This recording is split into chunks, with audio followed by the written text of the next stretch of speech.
Hello to all the beautiful souls on the other side of the screen. So I'm Snehal Bharsakle and I belong to Maharashtra और मुझे RICE में second rank मिला था पूरे state में। इसीलिए इस वीडियो में हम डिस्कस करने वाले हैं कि आप कौन सी स्ट्रैटेजीज़ फॉलो कर सकते हो जिससे आपका भी सिलेक्शन RI में हो ही जाए। सबसे पहले हम पेपर पैटर्न की बात कर लेते हैं। तो RICE में 80 क्वेश्चंस आते हैं और हर एक क्वेश्चन 2 मार्क का रहता है और इसमें भी नेगेटिव मार्किंग रहती है 0.5 मार्क्स की। और इसमें लैंग्वेज प्रोफिशिएंसी के 20 क्वेश्चंस आते हैं जो 40 मार्क्स का रहता है। रीजनिंग एबिलिटी के 30 क्वेश्चंस आते हैं और वो 60 मार्क का रहता है और टीचिंग एप्टीट्यूड भी 60 मार्क का रहता है। इसीलिए हमें रीजनिंग एबिलिटी और टीचिंग एप्टीट्यूड इन दोनों सब्जेक्ट पर ज़्यादा फोकस करना पड़ेगा। सिलेबस मैं आपको दिखा देती हूँ। तो फिर यहाँ लैंग्वेज प्रोफिशिएंसी में ये सारा सिलेबस है। ये बेसिक इंग्लिश कवर करता है जैसे कि comprehension, rearranging sentences, selecting suitable words for blanks, finding out errors etcetera. और ग्रामर में भी antonyms, synonyms, prepositions, tenses, articles, noun वगैरह। Now comes the teaching aptitude. So teaching aptitude काफ़ी वास्ट टॉपिक है, लेकिन इसमें से क्वेश्चंस काफ़ी मतलब 12th लेवल के काफ़ी बेसिक क्वेश्चंस आते हैं। लाइक आइडियल टीचर के हम पर्सपेक्टिव से सोचे वैसे वाले क्वेश्चंस आते हैं और इजीली हम ये अटैम्प्ट कर सकते हैं। Here comes reasoning ability. Now इसके क्वेश्चंस थोड़े डिफ़िकल्ट होते हैं और मेरे हिसाब से आपको सबसे पहले इंग्लिश के बाद रीजनिंग एबिलिटी का पेपर सॉल्व करना चाहिए। मैंने यही किया था क्योंकि टाइम नहीं मिलता उस पेपर को सॉल्व करने के लिए और टाइम मैनेजमेंट बहुत ज़रूरी है इस एग्ज़ाम में। ओके, तो अब हम प्रिपरेशन टिप्स डिस्कस कर लेते हैं जो कि मैंने भी फॉलो की थी अपने टाइम पर। तो सबसे पहले आपको क्या करना है कि एक पेपर पर सारा जो मतलब सिलेबस है वो एक लिख कर चिपका देना है कहीं, क्योंकि फिर आपको पता चलेगा कि ओके मतलब ये हो गया, ये टॉपिक हो गया है, मतलब सारा फिर रिकॉर्ड रहता है। और एक टाइम टेबल ज़रूर बनाना और उसे डेफिनेटली फॉलो करना। और मैं कुछ पीडीएफ्स प्रोवाइड करने वाली हूँ आपको, मतलब इसी वीडियो के डिस्क्रिप्शन में भी आपको कुछ पीडीएफ्स मिल जाएंगी और भी मैं पीडीएफ्स प्रोवाइड करने वाली हूँ। तो उस पीडीएफ को अच्छे से पढ़कर उससे शॉर्ट नोट्स ज़रूर बना लेना ना।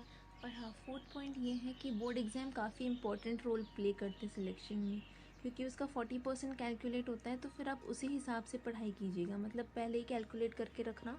और मतलब जितना आपको स्कोर करना है RICE में वो स्कोर होना ही चाहिए कंपलसरीली, अदरवाइज सिलेक्शन पॉसिबल नहीं है।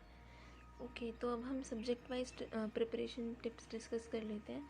तो English is a very vast language और studying that is very difficult, but हमें स्टिल एग्ज़ाम के पर्सपेक्टिव से प्रिपेयर करना पड़ेगा और जितना हमें आने वाला है सिलेबस में उतना हम पढ़ ही सकते हैं अभी इन कुछ दिनों में।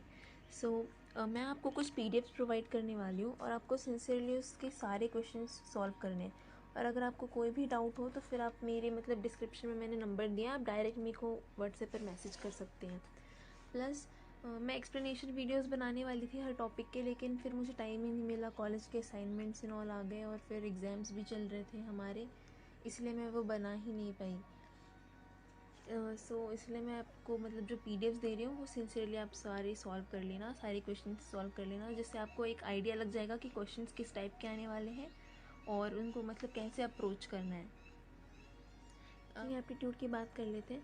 लाइक आई सेड अर्लियर कि टीचिंग एप्टीट्यूड बहुत डिफ़िकल्ट नहीं होता, तो फिर आप मेरी प्लेलिस्ट विज़िट कर सकते हैं टीचिंग एप्टीट्यूड वाली, और उसमें मैंने 2 पीडीएफ्स प्रोवाइड किए, तो उसको आप सारे क्वेश्चंस अच्छे से सॉल्व करना। उसमें कुछ 700 प्लस क्वेश्चंस हैं, तो वो सारे सॉल्व कर लेना और मतलब उससे आइडिया लग जाएगा कि ओके क्वेश्चंस किस टाइप के आते हैं और कैसे आते हैं। और प्लस आप ये भी कर सकते हैं कि सीटेट एग्ज़ाम के पेपर या कोई भी स्टेट लेवल एग्ज़ाम के पेपर आप उठाकर उसके क्वेश्चन सॉल्व कर सकते हैं।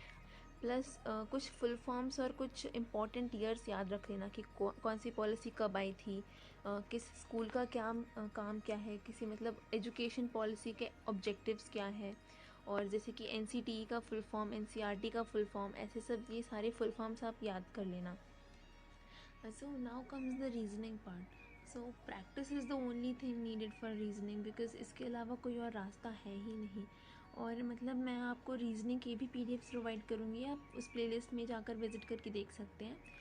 और फिर आप मतलब टाइमर लगा के क्वेश्चन सॉल्व कीजिएगा। जैसे कि मतलब मेरे को बहुत प्रॉब्लम हुई थी अपने एग्ज़ाम में, क्योंकि मेरे कुछ क्वेश्चंस लास्ट के 1-2 क्वेश्चन छूट गए थे और काफ़ी सिंपल थे वो।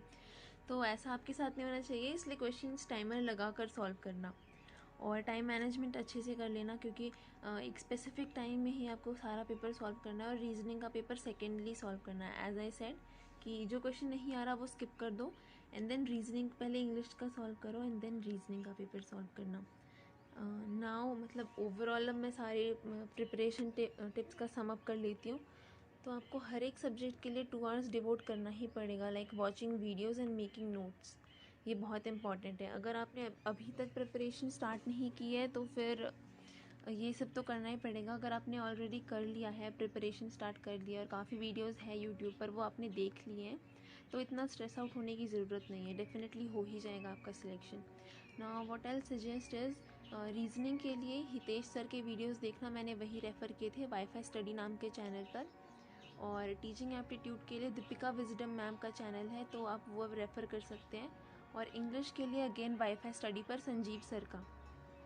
संजीव सर के मैंने सारे प्लेलिस्ट में सारे वीडियोस देखकर मैंने प्रॉपर नोट्स बनाए थे। अगर आपको वो नोट्स चाहिए तो आप मुझे डीएम कर सकते हैं, एब्सोल्युटली फ्री है, ऐसा नहीं है कुछ मतलब। लेकिन मुझे ना दोबारा लिखना पड़ेगा, इसीलिए मैं चाहती हूँ कि मतलब अगर ज़्यादा नीड हो तभी मैं दोबारा लिख लूँगी ये सारे नोट्स।